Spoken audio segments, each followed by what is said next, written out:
Magandang hapon po sa inyong lahat. Ako po ang inyong lingkod, si Pastor Dags Miguel. At dito po sa ating pag-aaral ngayong hapon, magwawakas na ang ating pag-aaral sa pananalangin. At ang title po ng ating sermon for today ay Panalangin, no? Katapangan sa pagsasaksi. Bago po natin pag-aralan ang ating topic ngayong hapon, nais ko munang tanungin kayong lahat. Pinapanalangin ba talaga natin ang mabuting balita ni Kristo para sa sanlibutan? Natanong ko yan dahil ngayon nga, gaya nga ng sabi ko, patapos na tayo sa ating serye sa panalangin at bukod pa dyan, alang-alang din sa ating theme nitong mga nakaraang taon, build up and reach out together in Ortigas and to our Oikos, at kasama na rin sa mga iba't ibang mga issue sa politika at sa buong mundo, sa gera at korupsyon na nababalitaan natin at nararanasan natin ngayon, hindi ba dapat na ang focus natin sa gospel ay mas maigting pa at mas malakas pa? At dapat pinapanalangin talaga natin na ang kaharian ng Diyos ay manaig sa ating lipunan at sa buong mundo. Kailangan po nating pahalagahan ang mabuting balita ni Kristo. Kailangan ng Pilipinas si Kristo. Kailangan ng mundo si Kristo. Kaya, mahalagang maalala natin na ang katapangan sa pagsasaksi para kay Kristo ay hango sa taimtim na pananalangin. Nananalangin tayo dahil hindi lang naman para lumago tayo sa buhay spiritual natin. Marami pong blessings na nakakamtan ng isang tagasunod ni Kristo sa tuwing nananalangin tayo. Sa tuwing may kailangan tayo sa Diyos, alam natin, mapagkakatiwalaan natin sa at anuman ang hingin natin, ibigay man niya agad ito o hindi, nagtitiwala tayo na pinagpapala tayo ng Panginoon. Ngunit, meron pong kakulangan doon sa perspektibong iyon pagtungkol sa pananalangin ayon sa pangangailangan mo. Dahil higit pa sa buhay mo ay may mission ka sa Panginoon na dapat mo ring ipanalangin. May mission tayo bilang isang iglesia, bilang isang simbahan, alang-alang sa mabuting balita ni Kristo. Sabi nga ng missiologist na si Christopher Wright, the centrality of the gospel is not quite the same as evangelism. For the simple reason that the gospel is what God has done perfectly, finally, and forever. Whereas evangelism is what we do. May difference daw po yun. At dagdag pa ni Christopher Wright, that is the power of God for salvation. And it is the gospel of God, not our gospel. The sheer fact that there is good news because God has acted for good, that validates all that we do in mission, including evangelism. Kaya matanong ko nga ulit sa inyo, pinapanalangin po ba ninyo talaga ang kapangyarihan ng Diyos, ang kanyang mabuting balita na manaig sa sanlibutan? Sa ating pag-aaral ngayong hapon, ang una ko pong gusto ninyong matutunan ay ito, kung paano nanalangin yung mga apostol at ang simbahan noon. At ito ang nangyari. Ang katapangan ng simbahan sa pagsasaksi para kay Kristo ay hango sa sama-sama nilang pananalangin. Makikita natin yan in verses 23 to 30 ng Acts chapter 4. At ganito nanalangin ang simbahan noon, ang mga apostol noon. Unang-una, dapat tulad nila, manalangin din tayo ngayon ng sama-sama para sa isa't isa. Pangalawa, dapat manalangin tayo ayon sa salita ng Diyos. Pangatlo, dapat manalangin din tayo ng may pagtitiwala sa plano ng Diyos. Pang-apat, manalangin din tayo ngayon para sa mga tinawag ng Diyos na maglingkod para sa mabuting balita. At panglima, manalangin din dapat tayo ngayon para mapalaganap ng Diyos sa mundo ang mabuting balita ni Kristo. Yun po yung pinanalangin ng mga apostol at ng simbahan noon. Kaya suriin po natin isa-isa, verse by verse. Unang-una, ganito daw dapat manalangin tulad ng mga apostol noon. Manalangin tayo ng sama-sama para sa isa't isa. Nananalangin ang simbahan ng sama-sama dahil kabahagi tayo unang-una sa sakripisyo ni Kristo, sa paghihirap ni Kristo, alang-alang sa mabuting balita, at dahil magkakasama tayo sa paghihirap dahil tayo ay nagtitiwala sa mabuting balita ng Diyos. Sabi nga ni Pablo in Romans 12, verse 12, "Rejoice in hope, be patient in tribulation, and be constant in prayer." Suriin natin, let us observe, interpret, and apply. Verses 23 to 24, kung paano natin nakuha yung pananalangin dapat ng sama-sama para sa isa't isa. Sabi dyan in verse 23, noong pinalaya na si Pedro at si Juan, when they were released, they went to their friends, sa mga kaibigan nilang mga kapwa Kristiyano. At anong ginawa po ba nila ayon sa kwento dito? Sila po ba ay tumakas at pumunta sa kabundukan para hindi na sila mahanap ng mga kaaway ni Jesus? Hindi po. Ano pong ginawa nila? Nagtipon-tipon po sila, ikinuwento ni Pedro at ni Juan kung ano yung nangyari sa kanila nung sila'y kinulong at kunestyon ng mga pare at ng Sanhedrin dahil sa kanilang ministeryo ayon sa pangalan ni Jesus. At dahil doon, imbis na tumakbo sila para hindi na sila mahuli, para hindi na sila pahirapan ng mga Hudyo na namumuno sa kanila noon, hindi po sila natinag sa mabuting balita ni Kristo. Nagsama-sama sila at nanalangin. Sama-samang nagtiwala at pinuri pa nila ang Diyos. Isipin na lamang natin akala siguro ng Sanhedrin, ng mga pinunong mga pari noon, nung napatay na nila si Kristo, tapos na ang problema natin. Wala na yung gospel, yung mabuting balita ni Jesus. Pinapatay na natin siya sa krus. Yun nga lang, nagpatuloy yung problema nila. Dahil matapos ng 3 araw, alam naman po natin ang kwento, hindi po ba? Naging empty po yung libingan ni Jesus. Wala na yung katawan niya roon sa loob ng kanyang libingan. Kaya naman, pinagtakpan ng mga religious leaders, ng mga pare, ng mga Sanhedrin, yung balitang nangyari na wala na ang katawan ni Jesus upang hindi na maisawalat ng ibang mga tao ang mabuting balita ni Jesus. Kaya naman, dahil dito, nang masaksihan ng mga apostol, nung nagkatawang tao nga si Jesus at nabuhay siyang muli at nakita nila yung mga sugat ni Jesus, yung pagpapako ng mga Romano sa kanyang mga kamay at paa, nasaksihan nila at napatunayan nila mismo na nabuhay nga muli ang kanilang Diyos at tagapagligtas. At dahil doon, sila na rin ay naging handa na magpakamatay para kay Kristo.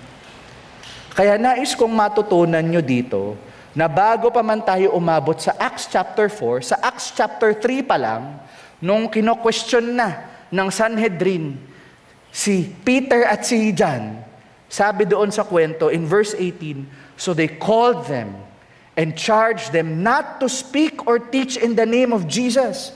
But Peter and John answered them, 'Whether it is right in the sight of God to listen to you, rather than to God, you must judge. For we cannot," sabi ni Peter and John, "we cannot but speak of what we have seen and heard about Jesus." At dahil sa katapangan nila, ano pong nangyari in verse 21? They had experienced threatening from the Sanhedrin, but they let them go, finding no way to punish them, because the people were all praising God for what happened. Dahil sa kanilang katapangan para sa mabuting balita, pinalaya sila. At lalo pong lumago ang mabuting balita ng Diyos. Ang paalala sa atin dito, sa puntong ito ng ating pag-aaral ay ito. Hindi po ba't sa Beatitudes or sa Sermon on the Mount ni Jesus, sinabi na niya, pinagpala ka dahil sa pananalig mo kay Kristo kahit na inaaway ka na, kahit na pinapahirapan ka na ng mga tao na ayaw maniwala kay Kristo, pinagpala ka dahil matapang ka pa rin sa pananalig mo kay Kristo Jesus. At yan nga po yung isinasabuhay ng mga apostol noon. Nagtipon-tipon sila, nagsama-sama sila at nanalangin sila sa Panginoon dahil sa kanilang pagsasama-sama para sa mabuting balita ng Diyos. At ang pinakamahalaga dito, sinabi rin ni Apostol Pablo sa iba't ibang mga paraan na minsan nang nagturo nga siya. Sa Romans 8:17, sabi niya, kung tunay nga kayong anak ng Diyos, if children, then heirs. Mga tagapagmana daw tayo kung sumusunod nga tayo kay Kristo. Hindi po ba't napakagandang katuruan niyon? Hindi po ba? And then sabi din ni Apostol Pablo, heirs of God, tagapagmana ng Diyos at tagapagmana na kasama si Kristo Jesus. Hindi po ba't napakagandang aral yon na galing kay Apostol Pablo? Ngunit, kung babasahin nyo ng buo, ang Romans 8:17, anong sabi doon ni Pablo? Provided we suffer with Him, in order that we may also be glorified with Him. Sa madaling salita, sa tao na nagnanais ng gantimpala, na nagnanais na maparangalan ng Panginoon, kailangan mo rin daw dumanas ng paghihirap katulad ni Jesus. Tinuro din ni Apostol Pablo in Philippians 3:10, that I may know Him and the power of His resurrection. Ibig sabihin, wow, napakagandang pangako. Dadating ang panahon na babalik si Jesus at siyang mananaig sa sanlibutan at siyang papalakasin muli ang ating mga katawang tao at tayo'y mamumuhay na ng buhay na walang hanggan kasama siya. Napakagandang balita, hindi po ba? Pero itong paalala ni Apostol Pablo sa Philippians 3:10, that I may share His sufferings, becoming like Him in His death. Sa madaling salita, ang sumusunod kay Kristo ay handa dapat ding mamatay katulad niya. Ganun lang po kasimple. Kayo po ba? Kalabatin mo sarili, yung katabi mo. Handa ka bang mamatay para kay Kristo? Ang daling sabihin, hindi po ba? Hindi naman po tayo inuusig dito katulad ng mga nasa China, katulad ng mga nasa Russia at North Korea. Ang daling sabihin. Pero kung meron nga bang isang lumalaban sa mabuting balita, sa mga lugar na ipinagbabawal ang salita ng Diyos at tutukan ka ng baril sa ulo mo, ano ang isasagot mo? Ano ang isasagot ng simbahan? Kahit ako,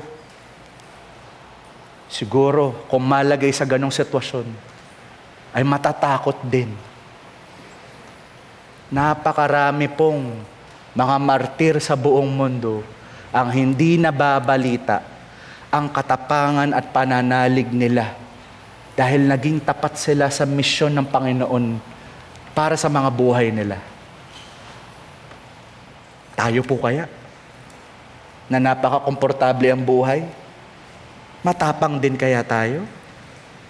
Pag sabihin na ng Panginoon na piliin natin siya at hindi na natin dapat piliin ang mundo.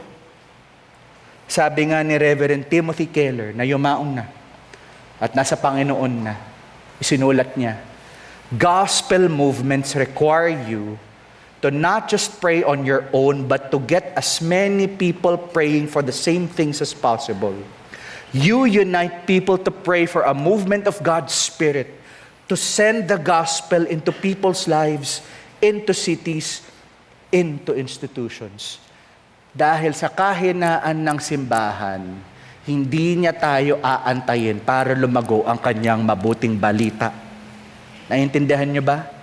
Ganon kagaling at ganon kalakas ang Panginoon na kahit tayo po ay makasalanan, hindi niya po tayo aantayin para lang lumago ang mabuting balita.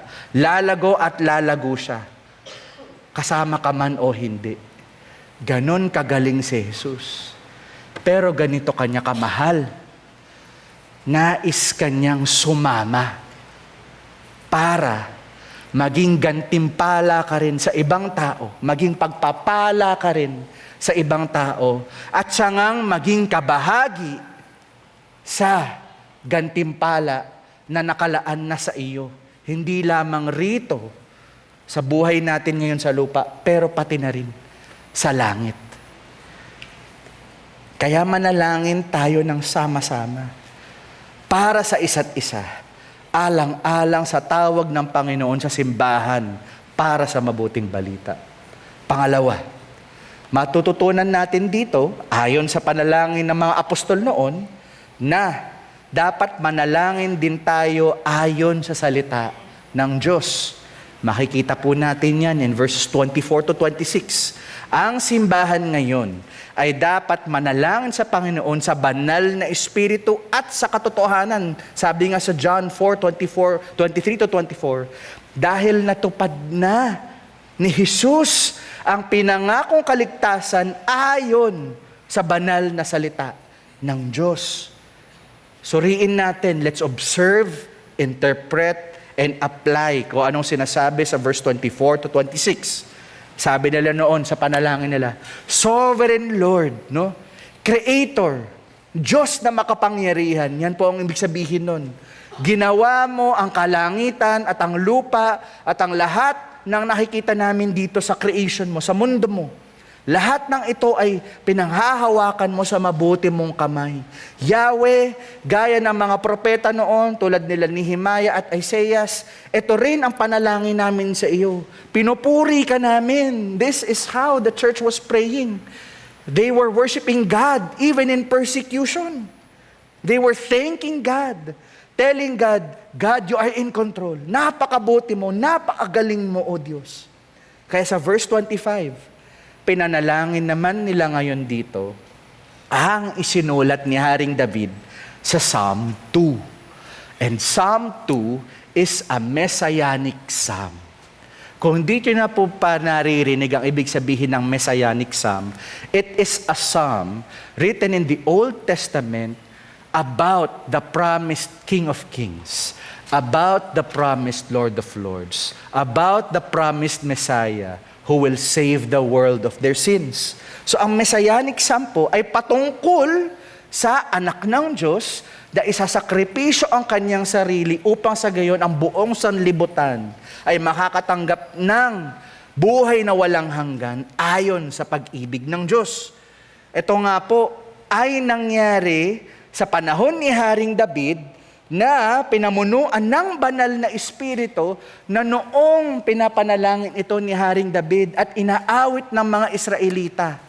Itinakda na ng banal na Espiritu na dadating ang panahon na ang kanyang iglesia, ang kanyang simbahan, ipapanalangin nila ang Psalm 2.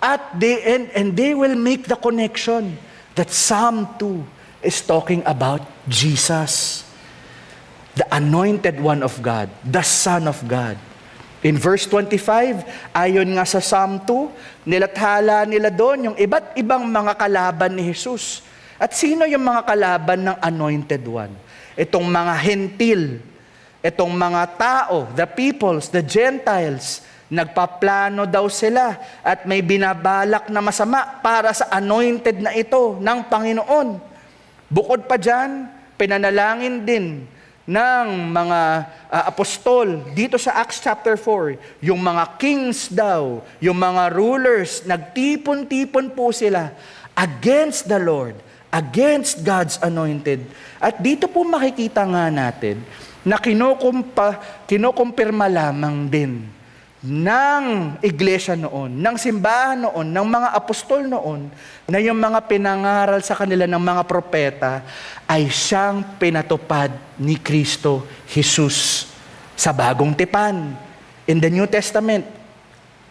Sabi nga ni Zechariah sa chapter 11, verse 12 to 13, pagtataksilan daw ang Mesiyas sa 30 piraso ng pilak. Sabi din sa Isaiah 53:7, ang Mesiyas daw ay mananahimik sa harap ng mga nag-aakusa sa kanya. Pangatlo, sabi din sa Psalm 22 verse 16, ang Mesiyas daw ay ipapako sa kanyang mga kamay at paa.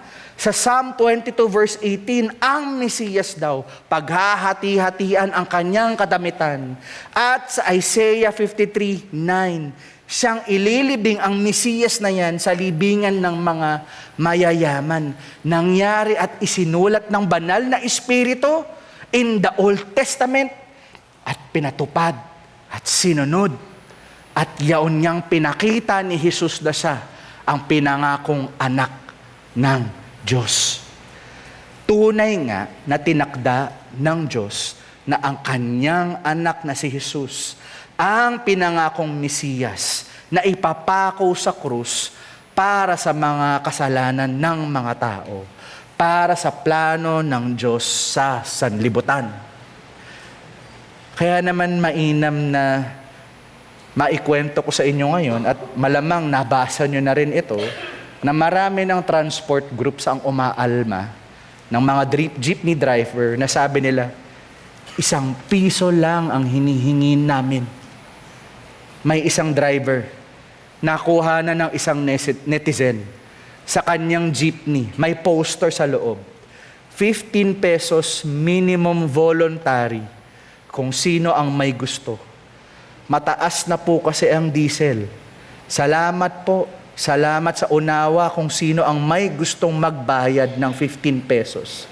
Sabi pa ng isang jeepney driver, naiiyak ako, nagpakarga ako ng 900 pesos na diesel kahapon at bumiyahe ako buong araw at gabi. Pero ang natira sa kinita ko, 32 pesos. Hindi ko na alam kung paano ko bubuhayin ng pamilya ko. Parang kahit anong sipag at tiyaga na gawin ko, kulang pa rin mairaos sa araw-araw yung mga pangangailangan namin. Maaari naman nating, kung tutuusin, hindi pagbigyan yung mga hiling ng mga jeepney driver na ito. Hindi po ba? Meron po tayong free will at hindi naman po labag sa batas kung hindi tayo magbigay ng dagdag pasahe para sa kanila. Pero, ang Panginoon, na naririnig ang mga panalangin ng mga jeepney driver na ganito, at iba pang tulad nila na arawan ang buwis, naririnig po ng Panginoon ang mga panalangin nila. Alam po ng Panginoon ang mga sakripisyo nila. Naiintindihan mismo ni Jesus kung ano ang pinagdadaanan nila. Ngayon, ikaw na nakaupo rito at nakarating dito ng may magandang sasakyan, ang inaalala mong mataas na diesel at gasolina, ikumpara mo yan sa pag-aalala ng isang jeepney driver na 32 pesos na lang ang iuuwi niya sa dalawa niyang anak at sa asawa niya. Alin po ang mas matimbang na panalangin?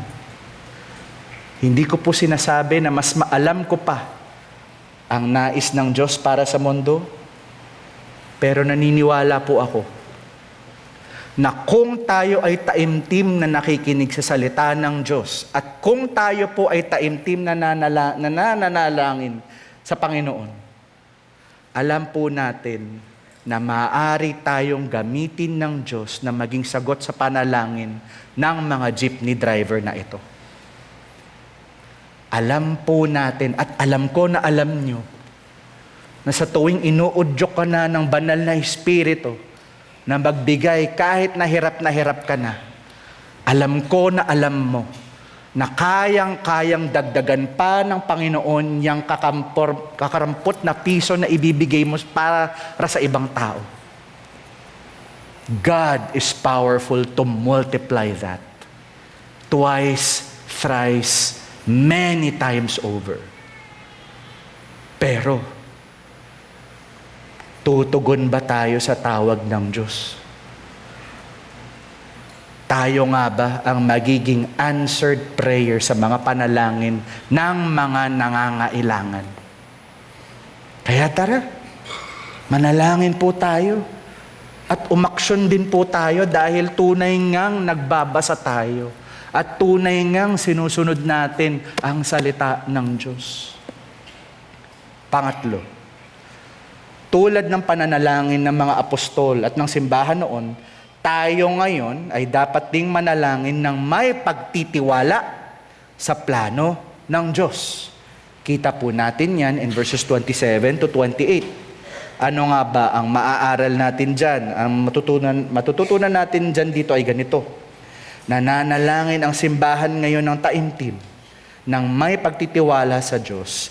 Dahil sabi nga ni Apostol Pablo, patungkol sa plano ng Diyos, in Ephesians 1:9 to 10, making known to us the mystery of His will, according to His purpose, which He set forth in Christ as a plan for the fullness of time to unite all things in Christ. Kaya naman, let us observe in verse 27 to 28 and interpret and apply that in our prayer life. Isa-isahin natin. Nanalangin dito yung mga apostol at yung simbahan noon na dahil lubos na nilang naiintindihan ang koneksyon ng Psalm chapter 2 sa nararanasan nila sa Acts chapter 4, pinanalangin nga nila in verse 27 na nagtipon-tipon nga ang iba't ibang klaseng mga tao laban kay Jesus, laban sa holy servant ng Panginoon na si Kristo. Paano po nangyari yan? In-explain na ngayon sa gitna ng pananalangin ng mga apostol kung ano ang fulfillment ng Psalm chapter 2, the Messianic Psalm. Sinabi nila, tunay nga Panginoon na si Herod at si Pontius Pilate, sila nga yung sinasabi mo sa Psalm chapter 2 na mga hari na nagnanais ipapatay si Kristo Jesus. At yan nga po yung nakita nila. Hindi po ba't si Herod yung nagpapatay ng mga inosenteng mga bata noong panahon na isinilang na ni Maria si Jesus dahil ayaw ni Herod na mapalitan siya bilang hari ng mga Hudyo? Pangalawa, naaalala niyo po ba na naghugas kamay si Pontius Pilate? At sabi niya, kung ayaw nyo kay Jesus na inosente at pinipili nyo si Baraba na kriminal, na may criminal track record, di sige, kasalanan ninyo yan. Hindi ba't sinabi ni Pontius Pilate yun? Pero nagulat ba ang Diyos sa mga pangyayaring ito? Hindi.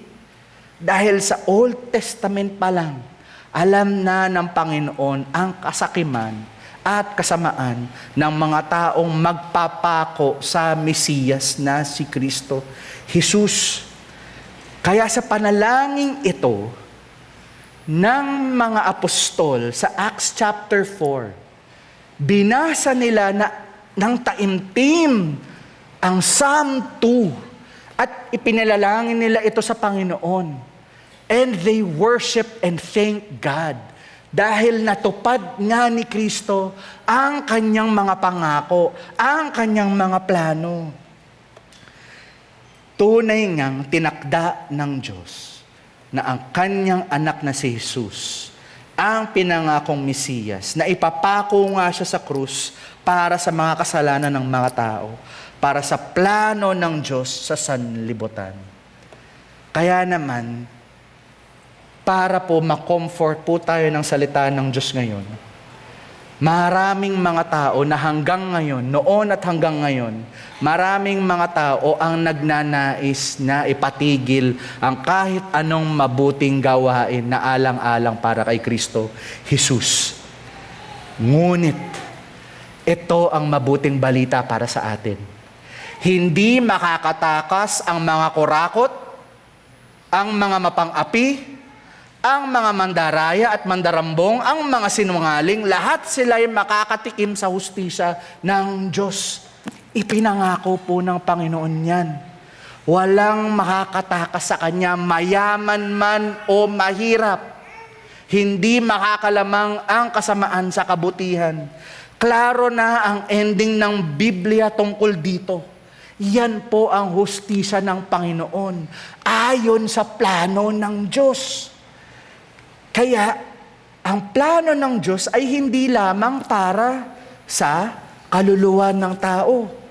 Hindi lang para sa tuwing nag-o-open tayo ng gospel tract, ay dumami tayo sa pagtitipon natin dito kada linggo.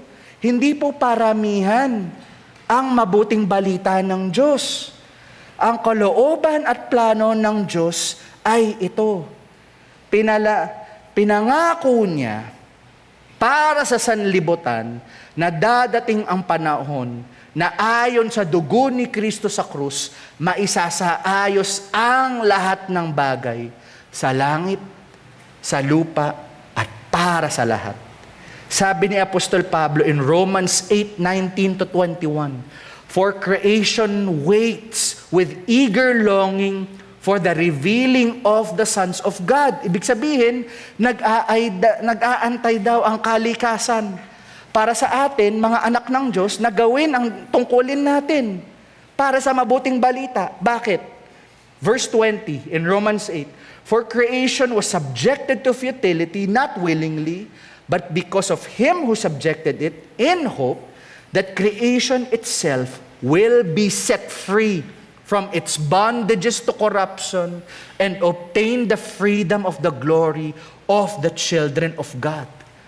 Yung glory of children of God na tinutukoy doon ni Apostol Pablo, yan po ay yung ating paggawa ng kabutihan sa pang-araw-araw upang sa gayon ang buong kalikasan at ang lahat ng nilikha ng Diyos, mapatao man o ang kanyang kalikasan na nilikha niya, ay maibalik sa kanyang disenyo na matiwasay at maayos, na kung saan ang Diyos natin ang maghahari sa lahat ng bagay at wala nang korap, wala nang manghihirap ng ibang tao, wala nang makakasakit sa iba pa. At yaon din ang sinabi ni Pablo in Colossians 1:19-20, "God was pleased to have all His fullness dwell in Him," pertaining to Jesus, "and through Him, through Christ, to reconcile to Himself all people." Hindi. Ang turo po ni Jesus, all things. All things. Turo ni Pablo, all things. All of creation will be reconciled back to the Father. Things on earth or things in heaven by making peace through the blood of His cross. Mahalaga po ito dahil alam ko naman po na alam nyo na maraming problema ang nararanasan ng bansa natin at pati sa ibang bansa. Gaya nga po ng ulat sa Open Doors, ministry para sa persecuted Christians all over the world, may artikulo po sila. Ang title po nito, "Fear and Faith Among Iran's Youth." Amir, not his name, changed for security reasons, talked with a young girl in Iran who wants to serve those around her. She wants to comfort others as a Christian, but she herself has not received comfort. She wants to give hope to others, but she is not being spiritually fed. This leaves many young Iranian believers trying to minister to others, but they need ministry also. Amir said, "Churches are under pressure, unable to meet freely, desperately needing fellowship and spiritual support. And this is not the only isolation Iranian believers feel. In the brief moments of connection with the outside world, outside Iran, Iranian believers have been strengthened by shows of solidarity from people beyond their borders. Now, in the latest blackout, many believers feel stranded and alone. Amir continues, I recall Iranian youth thanking people abroad who had gathered in solidarity. Some young people were crying, saying thank you. And some were surprised that people outside Iran cared about Iranians.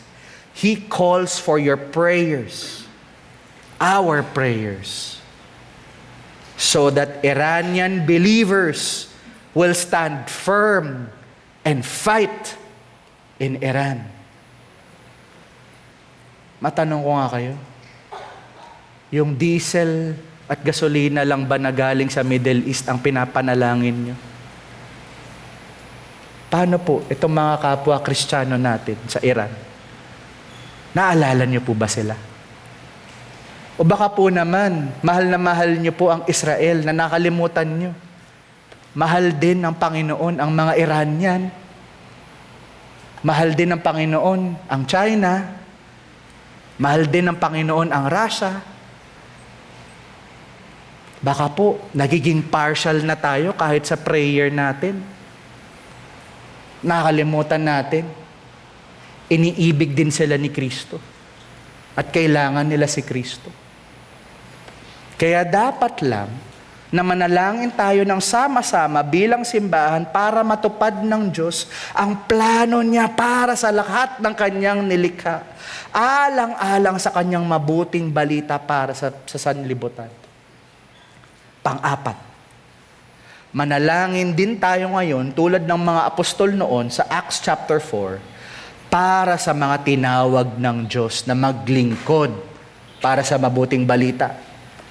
Kita po natin yan in verse 29. Pinapanalangin ng simbahan ang mga tinawag ng Diyos na maglingkod para sa mabuting balita dahil nga sabi nga ni Apostol Pablo in Romans 10:15, how beautiful are the feet of those who preach the good news. Ngayon, hindi ko na po tatangkin na tanggalin ang aking mga sapatos para makita nyo ang aking paa. Dahil baka mabahuan kayo masyado. Medyo kaninang umaga pa po ito, no? But kidding aside, God is ready to honor you, encourage you, and tell you Himself, pinagpala ka. At napakaganda nga ng mga paa mo dahil sumunod ka sa utos ko na ibahagi sa iba ang mabuting balita ng anak kong si Kristo Jesus. Dito po, sa panalangin ng mga apostol at ng simbahan noon sa verse 29, nagsumbong po sila sa Panginoon. Sabi nila sa verse 29, Panginoon, tignan nyo itong Sanhedrin, itong mga paring ito. Nagtitiwala kami sa inyo dahil ikaw ang Panginoon ng hustisya at alam po namin walang makakatakas sa iyo. Alam po namin na ikaw ang maghihiganti para sa amin. Ganun po nanalangin yung simbahan noon. Imbis na sila'y tumakas, imbis na sila'y nag-armas para magpatayan na lang ang mga tao noon at ipuksa nila ang mga Romano at ang mga Hudyo, nanalangin po ang simbahan. At nagsumbong sila sa Panginoon, Panginoon, tignan nyo yung ginagawa nila. Ayaw nila kay Kristo. Kaya naman, ito ang hiningi nila. Imbis na rescue mission, na iuwi na silang lahat ng Panginoon at matapos na yung mga problema nila, na hindi na sila ikulong, ano ang hiniling nila sa Panginoon? In verse 29, that they would continue to speak God's word with boldness. Yun po yung hiningi nila. Hindi po sila tumakas sa gera. Hiningi pa nila yung armas ng salita ng Diyos at yung katapangan na galing kay Kristo Jesus para magpatuloy sa gawain ng Diyos. Kaya tandaan natin, maraming pag-uusig ang mararanasan ng mga tapat na magsasaksi para kay Kristo. At kabahagi ni Kristo ang kanyang simbahan sa mga mararanasan niyang pag-uusig dahil tapat silang sumusunod sa Kanya. Yan po ang katotohanan. The Christian life will never be easy, but it will be worth it. Hindi dahil may gintong gantimpala ang Diyos para sa iyo, pero dahil inahandog na niya sa iyo ang kanyang sarili, dahil iniibig ka niya, at nais ng Diyos na gamitin ka para sa kaligtasan ng iba pang mga tao. Kaya dapat nga pong manalangin tayo para sa mabuting balita. Sabi nga ng missionary sa China, pioneer missionary sa China na si Hudson Taylor, carrying the cross does mean following in Jesus' footsteps. And in His footsteps are rejection, brokenheartedness, persecution, and death. There are not two Christs. An easygoing Christ for an easygoing Christian, or a suffering Christ for an exceptional, mature Christian. There is only one Christ. Who are you willing to follow? Ikaw ba?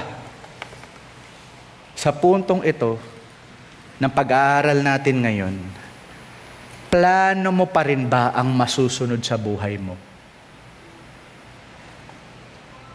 Pagod ka na bang mapako sa mga pangako mo sa sarili mo dahil nakikita mo na sa dinami-dami mo ng pinagkatiwalaan na ibang tao at sa dinami-dami mo ng plinano para sa buhay mo, may mga pagkakataon na hindi mo makuha ang gusto mo dahil sarili mo lang ang iniisip mo. Ito ang hamon ng Diyos para sa iyo ngayon. Isuko mo na yung plano mo.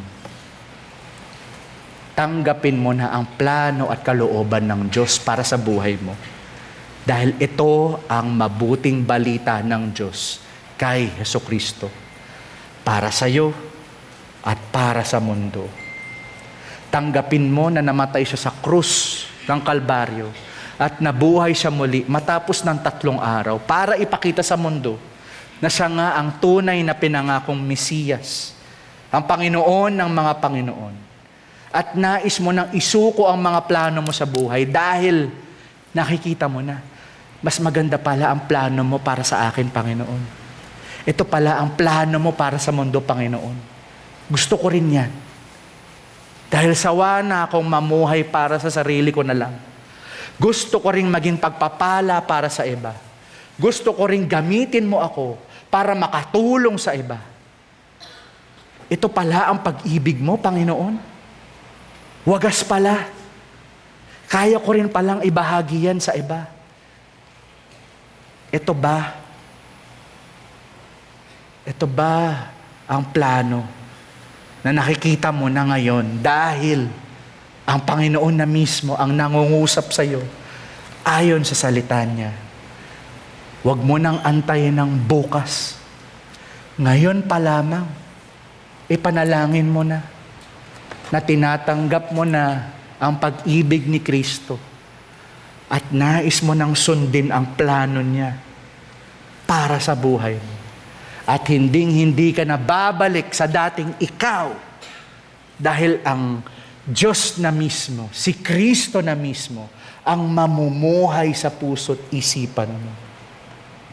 Kaya dapat nga, manalangin tayo para maintindihan at malaman ng mundo ang mabuting balita ni Kristo. Sa huling bahagi at panglima na panalangin ng mga apostol noon, dapat din na manalangin tayo ngayon na ipalaganap ng Diyos sa mundo ang mabuting balita. Ano bang sabi sa verse 30 dyan?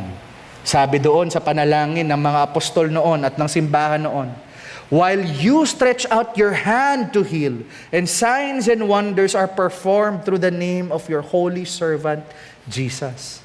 Ito po yung mga apostol, naaalala nila at pinanalangin nila kay Yahweh, Panginoon, tulad ng kung paano mo pinakita ang kapangyarihan mo, ayon sa inyong napakalakas na kamay, Ipakita nyo na yung mga miracles, yung signs and wonders habang ibabalita namin ang mabuting balita mo upang sa gayon, mas marami pa talaga ang makonvince, mas marami pa talaga ang maniwala, mas marami talaga ang makakita mismo na yung mga miracle sa buhay nila ay dahil sa inyo at hindi dahil sa aming mga tao.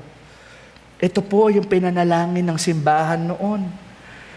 Kaya naman, pinapakitaan tayo ng Diyos ngayon na kaya ng kapangyarihan niya na ibigay niya ang kanyang sarili sa simbahan upang ang simbahan ngayon ay magtiwala sa kapangyarihan ng Diyos. Pinatitibay po ng Diyos at pinapalakas po ng Diyos ang ating pagsasaksi. Kaya po naman kaya nating maging matapang dahil yung kapangyarihan ng Diyos ay ibinabahagi na niya sa ating lahat. Minsan na nga nautusan ang mga apostol noon.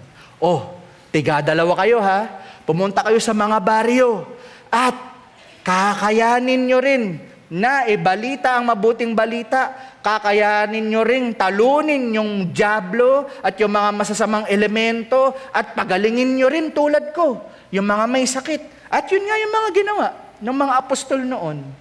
Pero may isang pagkakataon sa Mark 9:14-29 na kahit na nagawa na nito lahat, yung mga mirakulo na ito at yung mga signs and wonders na ito sa pangalan ni Jesus, anong nangyari sa Mark 9:14-29? Meron silang hindi mapagaling na batang lalaki. At sabi ni Jesus sa kanila, halika dito kayo, lapit kayo ngayon. Alam nyo kung bakit hindi nyo napagaling tong batang ito? At hindi umalis tong masamang elemento sa batang ito? Alam nyo kung bakit? Hindi kayo nanalangin. This can only be driven out by prayer, says the Lord. So you see, kahit na magpakita bigla dito ngayon ang Panginoon at marami siyang mirakulo ang gawin, mayroon at merong hindi pa rin maniniwala. Meron pa rin hindi magtitiwala sa Panginoon. Kaya nga sabi ni Kristo, minsan kakulangan lang sa panalangin. Yun ang nagiging problema. Sa hindi pagtitiwala, sa hindi pananalig, kahit ano pang magic ang gawin mo, pero kung walang pagtitiwala sa Panginoon, wala po iyan. Sabi nga ni Pablo, para ka lang symbol. Ito, miracle mo to, good works mo to. Para ka lang symbol, ingay, walang saysay. Dahil wala ang pangalan ni Jesus. At alam niyo po ba kung bakit sinabi ito ni Jesus sa kanila noon? Nag-away-away din po kasi yung mga disipulo sa Mark chapter 9. Sabi nila, sino ba dapat pinakamagaling sa atin? Ako yung pinaka-close. Hindi, ikaw na lang, lagi mong kasama si Jesus, dapat kami. Anong sabi ni Jesus? Halika kayo dito. Lapit kayo.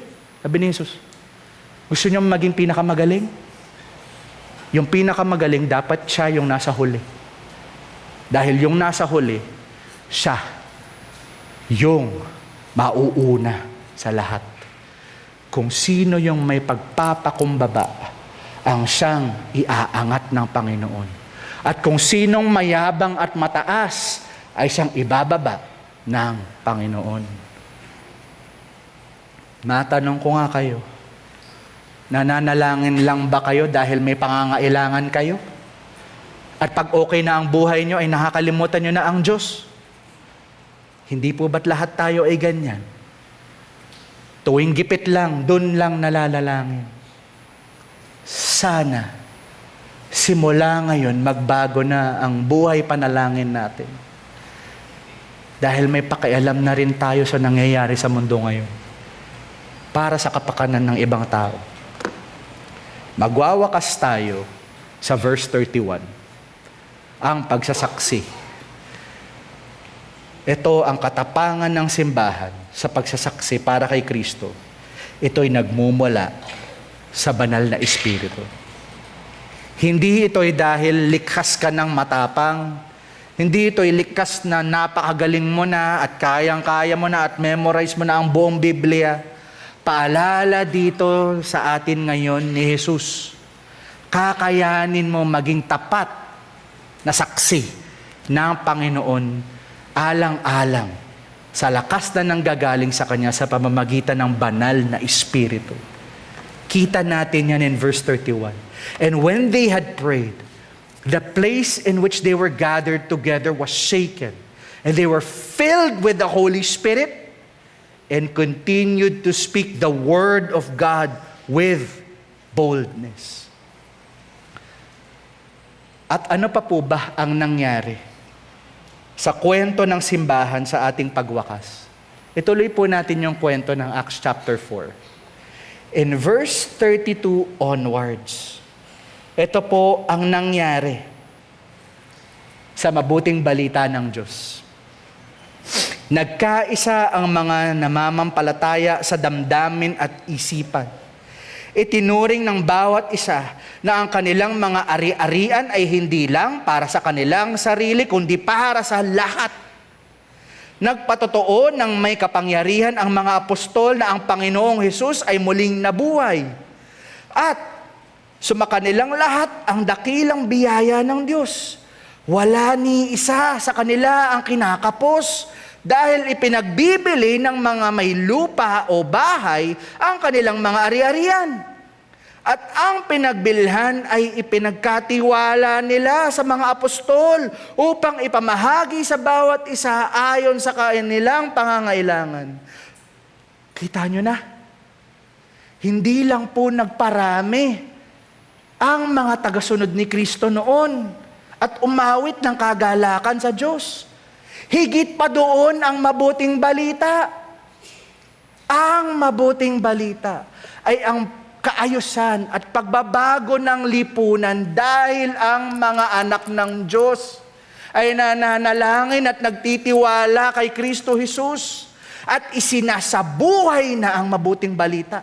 Hindi na lamang doktrina na natitira sa utak. Ito na ay sinasabuhay at ibinabahagi ng may pag-ibig. Naalala ko tuloy ang holistic transformation training namin nitong nakaraang taon under the leadership of Pastor Bong Dorana. Dahil naniniwala po ang GCF at marami pang misyonero at marami pang pastor na para sa tunay na pagbabago ng lipunan at ng sanlibutan, ang mabuting balita ng Diyos ay dapat holistic.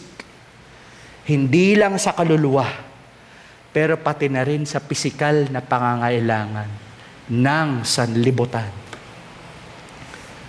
Nawa sa ating pangwakas, tanungin po natin ng maigi sa ating mga sarili. Mananalangin na ba talaga tayo bilang simbahan para sa kapangyarihan ng mabuting balita ng Diyos?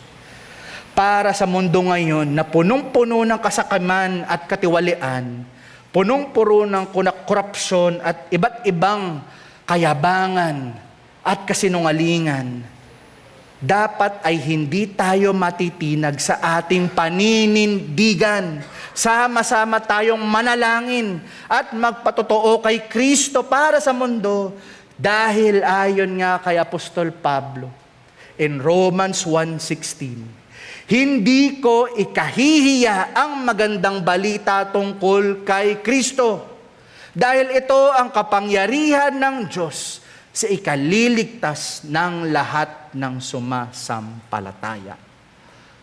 Amen at Amen. Magsitayo po tayong lahat at manalangin tayo. Panginoong Diyos, kung meron man dito sa aming pagtitipon ngayon, na naiintindihan na nila ngayon ng Biblia at ang mabuting balita, na sila ay makasalanang tao, na ilang beses nang nagplano ng sarili nilang mga buhay, at naghari-harian ng kanilang mga sariling buhay, at hindi kayo kinikilala. Pero ngayon, kausapin niyo sila at nawa ay ipanalangin din nila ito kasama ko. Panginoon, ako ay makasalanan.